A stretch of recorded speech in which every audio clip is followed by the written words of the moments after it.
Hello दोस्तों, हमारा topic चल रहा था पर्यावरण प्रभाव का मूल्यांकन। इससे पहले टॉपिक में हमने पढ़ा था पर्यावरणीय प्रभाव मूल्यांकन की कार्यविधि, जिसके अंतर्गत हमने प्रारंभिक छानबीन, पर्यावरणीय तीव्रता का मूल्यांकन, विस्तृत प्रभाव मूल्यांकन। इसके अंदर विस्तृत प्रभाव मूल्यांकन के अंदर हमने 6 पॉइंट पढ़े थे, जिसमें पहला था बेसलाइन डाटा, दूसरा था प्रभावों की पहचान, इसके बाद पढ़ाया था प्रभावों की भविष्यवाणी या पूर्वानुमान। उसके बाद अगला टॉपिक था प्रभावों का मूल्यांकन। पर इसके बाद पढ़ा था हमने योजनाओं की परीक्षण एवं सामक उपाय। और लास्ट टॉपिक हमने पढ़ा था समाज को तथा निर्णायकों को सूचित करना। आज हमारा इस टॉपिक का अंतिम बिंदु है पर्यावरणीय प्रभाव प्रबंधन पद्धति। तो शुरू करते हैं आज का टॉपिक, पर्यावरणीय प्रबंधन पद्धति।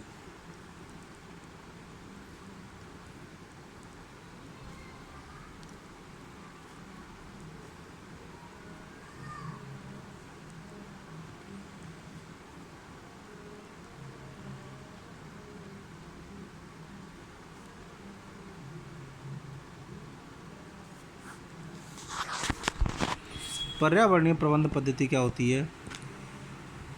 पर्यावरणीय प्रबंधन पद्धति एक ऐसी पद्धति है जिसके द्वारा मुख्य पर्यावरणीय प्रक्रियाओं एवं जैविक प्रणालियों का अनुरक्षण, जैव विविधता की रक्षा, पर्यावरणीय प्रदूषण का नियंत्रण, जनसंख्या स्थिरीकरण, व्यर्थ पदार्थों का पुनः उपयोग, भूमि अपघटन का नियंत्रण तथा जैविक प्रजातियों एवं पर्यावरणीय तंत्रों का सतत उपयोग इत्यादि कार्य संपन्न होते हैं। किसके अंदर?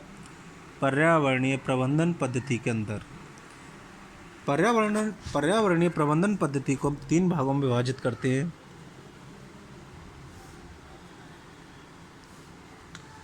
पहला है पर्यावरणीय प्रबंधन पद्धति के उद्देश्य। पर्यावरणीय प्रबंध पद्धति के उद्देश्य।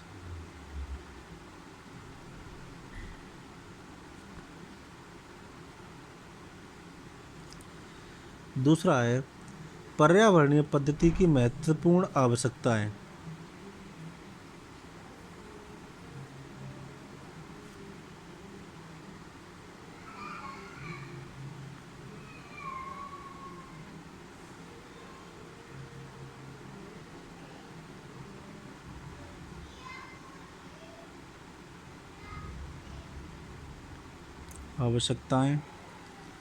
इसके बाद आता है ISO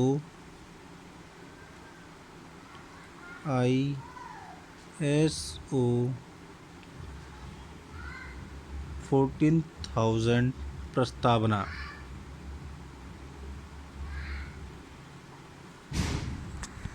तो इसमें सबसे पहला है हमारा पर्यावरणीय पद्धति के उद्देश्य क्या क्या होते हैं। पर्यावरणीय पद्धति के हमारे मुख्यतः 2 उद्देश्य होते हैं, जिसमें पहला उद्देश्य होता है हमारा, ध्यान रखना अब हम इसके बारे में बात कर रहे हैं। पहला उद्देश्य है हमारा उत्पादन एवं नवीनीकरण।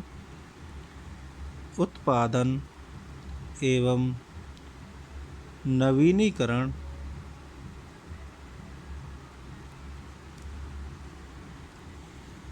के संतुलन चक्र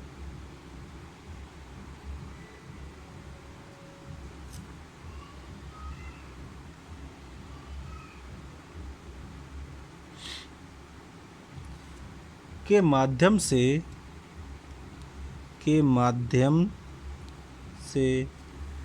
उपयोगी वनस्पतियों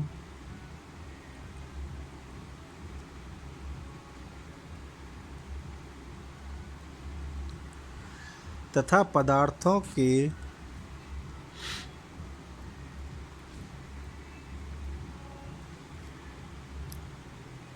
अनवरत उत्पादन को सुनिश्चित करना।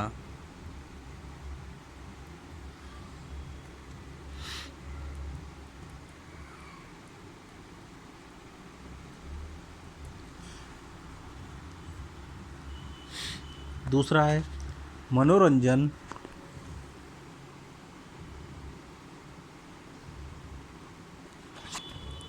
सौंदर्य प्रसाधनों,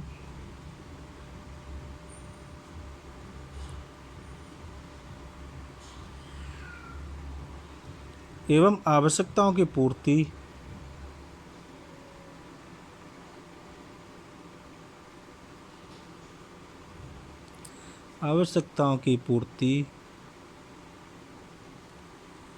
को सुनिश्चित करने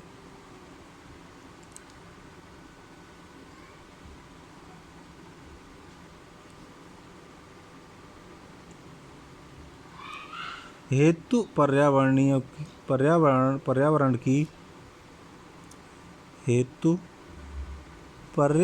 की गुणवत्ता का संरक्षण करना।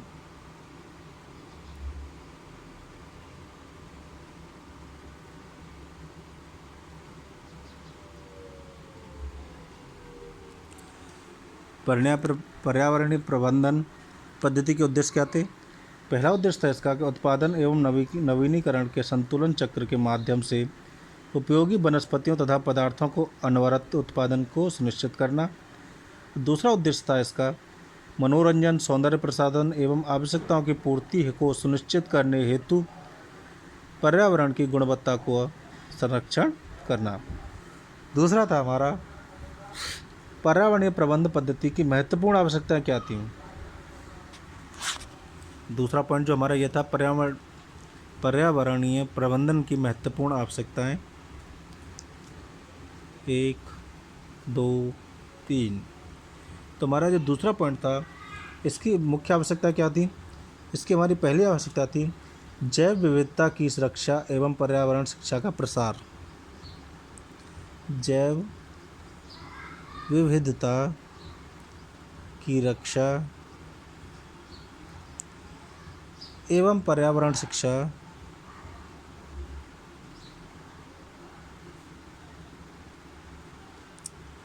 का प्रसार। दूसरा था हमारा पर्यावरण प्रदूषण एवं भूमि अपघटन का नियंत्रण। पर्यावरण प्रदूषण एवं भूमि अपघटन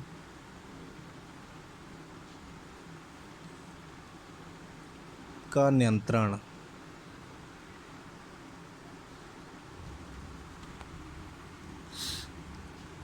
तीसरा बिंदु था इसका जैव प्रणालियों व पर्यावरणीय प्रक्रियाओं का अनुरक्षण, साथ ही जैव प्रजातियों एवं पर्यावरणीय तंत्रों का अनवरत उपयोग। लिखें जैव प्रणालियों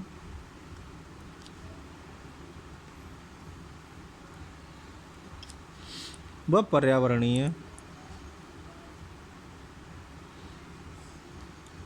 प्रक्रियाओं का अनुरक्षण,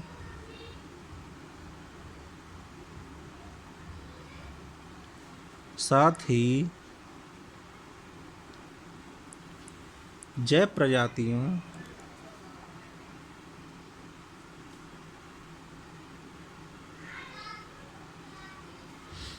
एवं पर्यावरणीय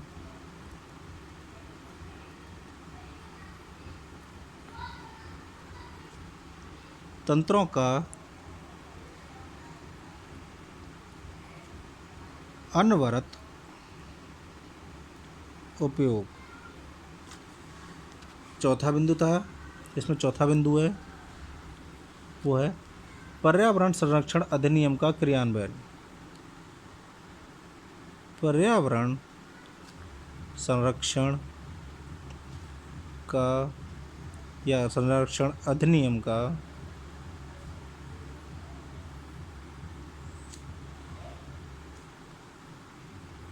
क्रियान्वयन।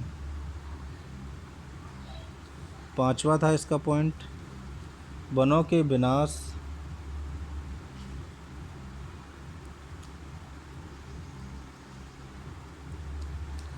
व रेगिस्तान की वृद्धि की रोकथाम।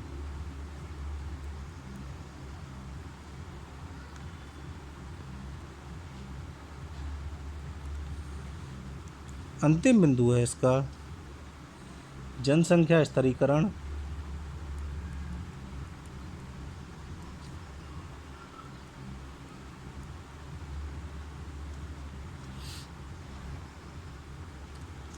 तथा पर्यावरण के प्रति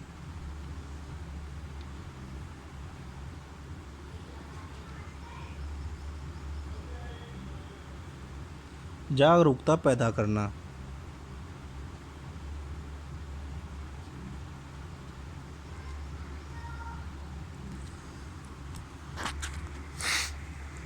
इसमें हमारे दूसरे बिंदु थे पर्यावरणीय प्रबंधन पद्धति की महत्वपूर्ण आवश्यकताएं। उसके अंदर हमें 6 बिंदु बताए हैं। पहला बिंदु था हमारा था जैव विविधता की रक्षा करना एवं पर्यावरण शिक्षा का प्रसार करना। दूसरा बिंदु है पर्यावरण प्रदूषण एवं भूमि अपघटन का नियंत्रण। तीसरा बिंदु था हमारा जैव प्रणालियों व पर्यावरणीय प्रक्रियाओं का अनुरक्षण, साथ ही जैव प्रजातियों एवं पर्यावरणीय तंत्रों का अनवरत उपयोग। चौथा पॉइंट था हमारा इसका पर्यावरण संरक्षण अधिनियम का क्रियान्वयन। पांचवा बिंदु है वनों के विनाश व रेगिस्तान की वृद्धि को रोकना। अंतिम बिंदु था जनसंख्या स्तरीकरण तथा पर्यावरण के प्रति जागरूक पैदा करना। हमारा तीसरा बिंदु था ISO 14000 प्रस्तावना। ये क्या थी? मानवीकरण हेतु अंतर्राष्ट्रीय संगठन ISO 14000 का प्राथमिक संबंध पर्यावरणीय प्रबंधन से है।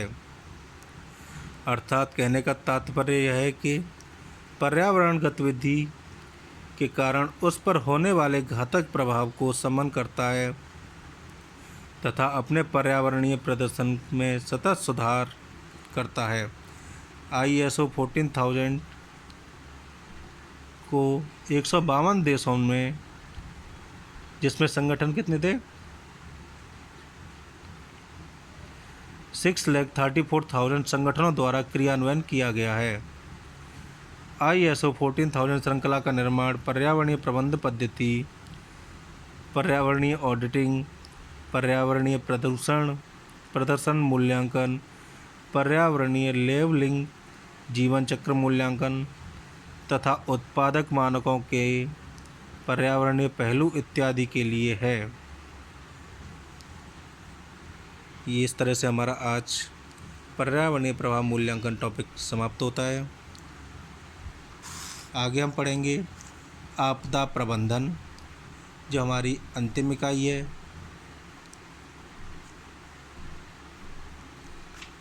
आपदा प्रबंधन का मतलब होता है डिजास्टर मैनेजमेंट। तो आज हम यहीं समाप्त करते हैं।